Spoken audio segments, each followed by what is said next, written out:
My name is Jacques Dady Jean. I am doing this presentation to show you how to build a SOHO network. First, I'm going to tell you what is a SOHO network. Then I will talk about the different components that you need to build a SOHO network. I will talk about the function of each of these components, how to connect them to each other, and how to configure them to make sure that your network can work properly. I will also talk about the wireless portion of your local area network, how to select your wireless technology, and how to configure your wireless network to make sure that your data are secure. This is what we're going to talk about in this presentation. As an IT technician, you should be able to build a SOHO network, and if you can build it, of course, you will be able to troubleshoot SOHO network.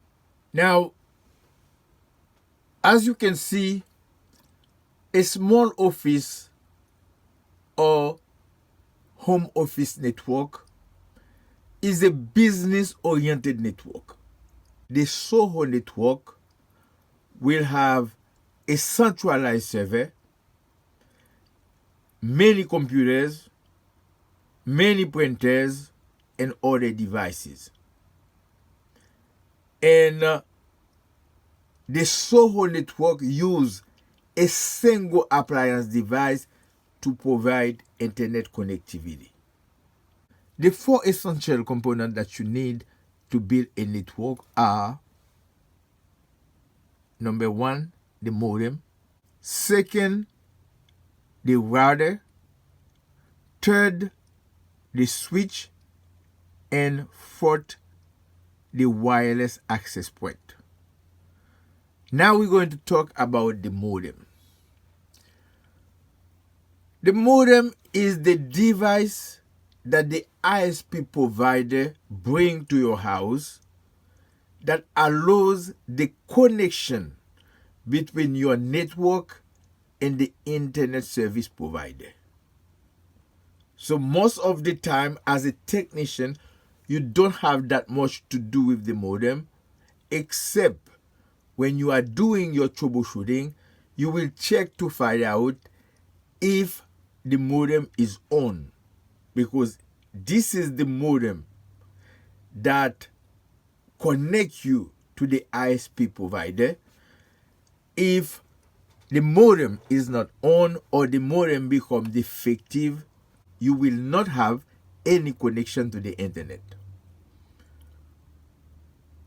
So the modem establishes a link with the ISP, then the modem transfer frame over the link. Regardless, you have DSL, which is a dedicated subscriber line. That means there is a line that connects your modem with the ISP. If you have ADSL, the asymmetric digital subscriber line, this is the same thing. You will have a direct connection with the internet service provider. And also, they have another type of internet connection, which is the VDSL. The difference between DSL, ADSL, and VDSL is faster than all the DSL service. So the type of modem you're going to have will depend of the type of service you request. Now we're going to talk about the router. The router is the appliance that is connected to the modem, and the router assigns a unique IP address to each node in the network. In the IT field, we call a node any device that is connected to a network. And also, this is the router that manages the traffic between your network and other network. The router assigns IP address to every computer on the network, and the router manages the traffic between your network and another remote network. Where the router get that IP address? The router get the IP address from a pool of address in the DHCP server from your ISP. We talk about the modem. We talk about the router. Now we're going to talk about the switch. As you can see, the switch is a device that have many RJ45 port. So the port that you are looking at in front of you, they are RJ45 port. The switch facilitates the connection of any device to the network. The switch manages the data traffic within the local area network. Earlier, I said the router manages the traffic between your network to a remote network.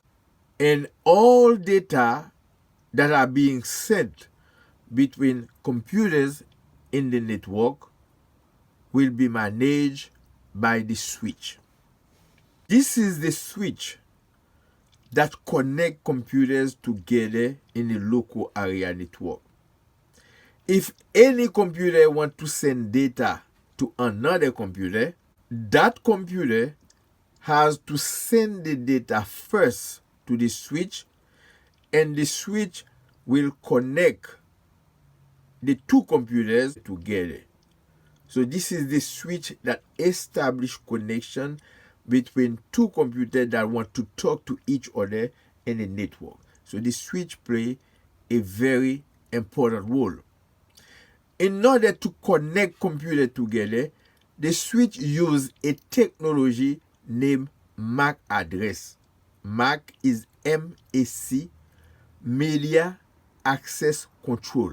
The MAC address is the physical address of a computer or any device that is connected to a network. Now we're going to talk about access point. Access point is a device that creates the wireless local area network. And that device connects wireless device to the wired network.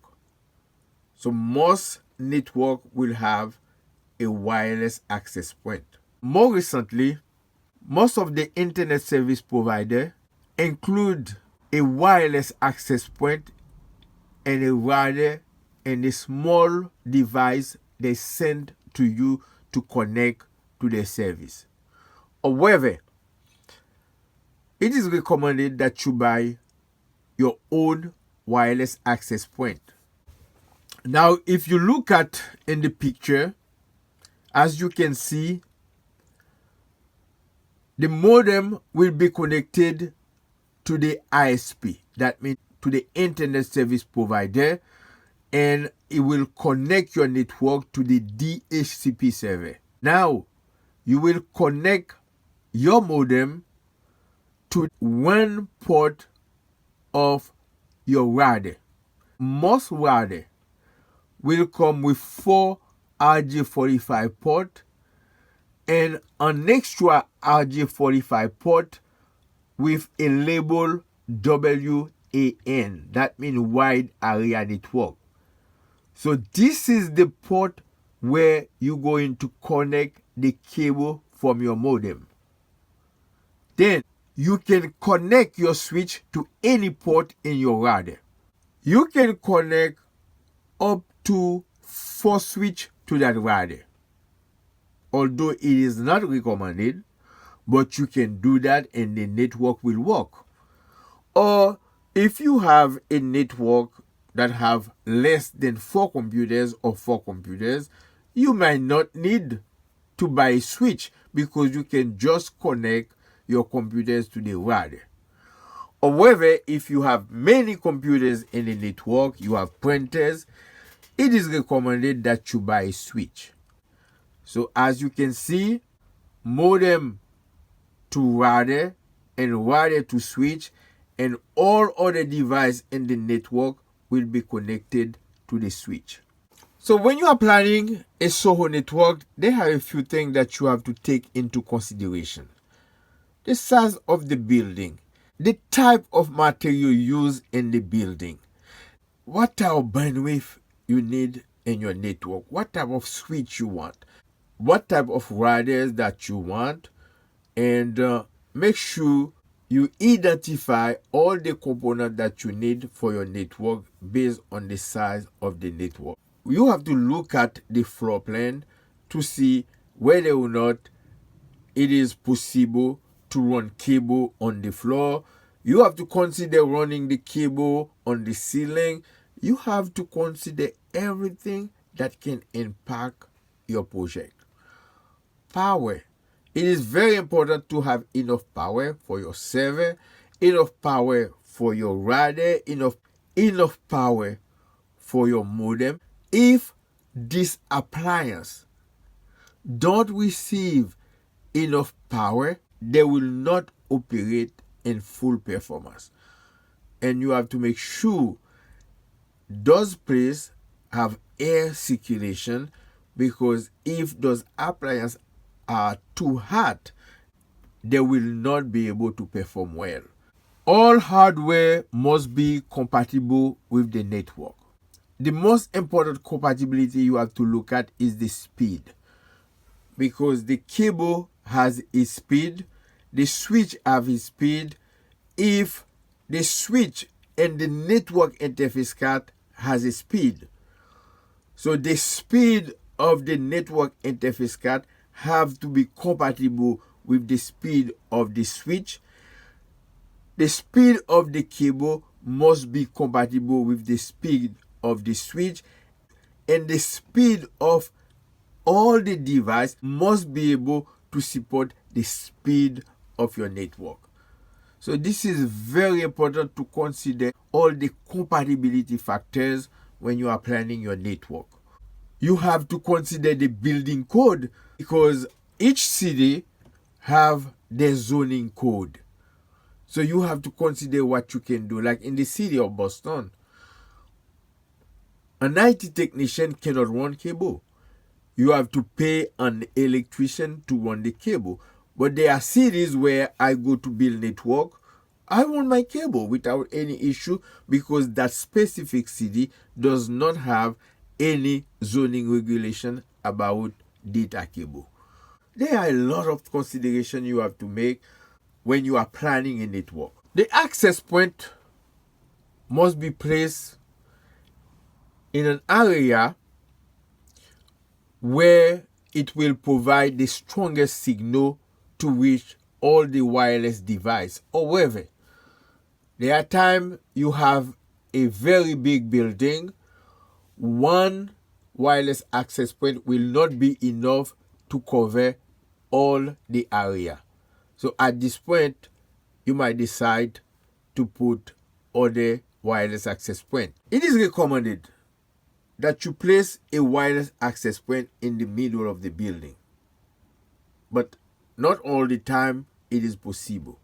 In case, due to the location of the wireless access point, it cannot provide coverage for every device or in every location of the building, you will have to place other wireless access point so the wireless signal is strong everywhere in the building. There are other considerations. The wireless technology that you use can make a lot of difference. Wireless operate on 2 frequencies. One is the 2.4 gigahertz frequency, and the other one is the 5 gigahertz frequency. if you need strong signal in a long range, the 2.4 gigahertz is the best choice because the 2.4 gigahertz provide longer range but at a low bandwidth. If speed and bandwidth is your preference, you can choose the 5 gigahertz frequency because the 5 gigahertz frequency has a shorter range, or whether it is faster. So the type of wireless technology you're going to use can dictate whether or not your appliance will cover a large area or if the coverage will be a shorter distance. You're going to make that choice based on what is important for you, bandwidth or distance. So they have wireless G, they have wireless N, they have wireless AC, and they have a lot of newest non-certified wireless in the market. But when you are choosing your wireless N cover both the 2.4 gigahertz and the 5 gigahertz. So if you have wireless N, it will cover almost all the device in the market, the legacy device and the newest device, because most of the legacy device use 2.4 and the newest device use the 5 gigahertz frequency. So if you are using wireless AC work only on the 5 gigahertz. So if you have any device that use the 2.4 gigahertz frequency only, those devices may have difficulty to connect to your 5 gigahertz wireless access point. So you have to be mindful when you are selecting the type of wireless technology you want to use in your local area network. Now, when you finish to install the wireless access point, you have to configure the wireless access point, because by default, most of the wireless access point will give your network the name of the vendor. For that reason, most of the time, you can look at in your cell phone, you see your neighbor have a wireless called Netgear, or your neighbor have a wireless access point called Linksys.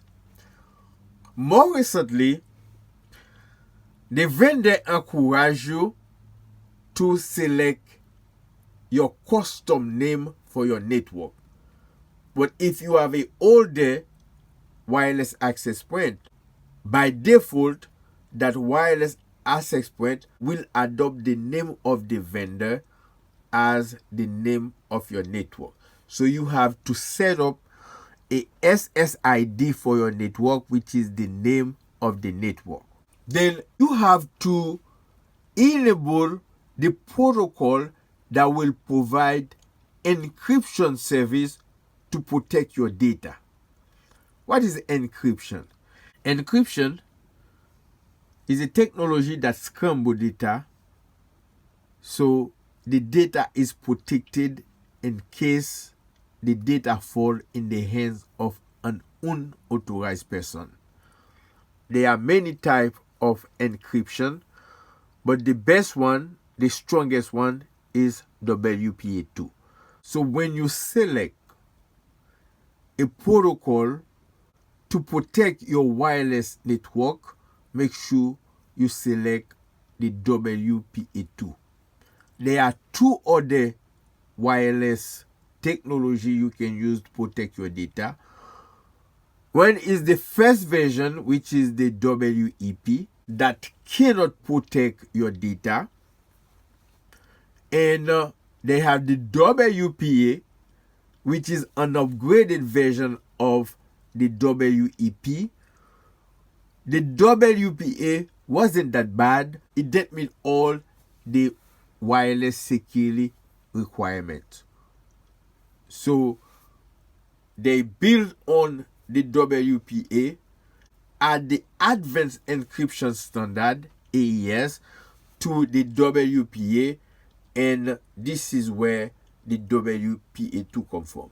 So the WPA2 uses a very strong encryption. It is the best to select to protect your wireless network. When you are deploying your wireless router, make sure you select the appropriate 802.11 technology. Most of the router will auto detect the best channel when you put it on. So choosing the channel is not a concern, because most of the router, when you boot them on, they will select automatically the best channel to set the network. There is another technology, is the WPS, Wi-Fi protected setup. When you activate the WPS, what it does is automatically associate the device to the access point using WPA2. So automatically you activate WPS, your is associated to WPA. Some vendor by default activate the WPS, so you will not have any problem for your device to associate with the WPA2. In order to activate WPS, the device must be compatible to use that technology. Not every device is compatible to use WPS. You can use all the technique you know, all the setting you know to protect your network. But if the hardware components are not secured, your network will not be protected. You have to provide physical security to your network. Your modem, your router, your servers, your switch must be locked in a cabinet or in a communication room. You need to implement access control to your network equipment. Some places they use biometric equipment, such as equipment that can identify fingerprint. Some of them use camera. Some of them use eyes recognition software. You need to have some type of authentication so you can control access to your network equipment. Which that means if somebody is not a member of the IT team and the person is not authorized to access your network, you should not give access to everyone to your network equipment. And this is the first security technique you have to implement to make sure that your network is protected. So as I said, the most common wireless security protocol are the wired equivalent privacy, WEP. So the WEP is not that good. They upgrade it and they give it the name of WPA. The WPA that meet the security requirement, they upgrade it to the WPA2. To upgrade the WEP, they add a technology named TKIP to the WPA to make it stronger. As the WPA didn't meet all the requirements, they add the AES to the WPA and they call it WPA2. So this is the same technology they keep upgrading. And TKIP means Temporary Key Integrity Protocol. This is that technology they add to the WEP to make it stronger, but it wasn't strong enough. So when after they add TKIP to the WEP, they call it WPA. Then to upgrade the WPA, they add the AES, which is an encryption standard developed by the US military, which is much stronger than the technology they use in the WEP, which is the RC4, and the technology they use in the WPA, which is the TKIP. So the WPA2 become the favorite security protocol to encrypt data in your wireless network. That was the end of the presentation. Thank you for taking the time to watch the video and to learn about new technology. That was a pleasure to teach you. See you next time for another presentation.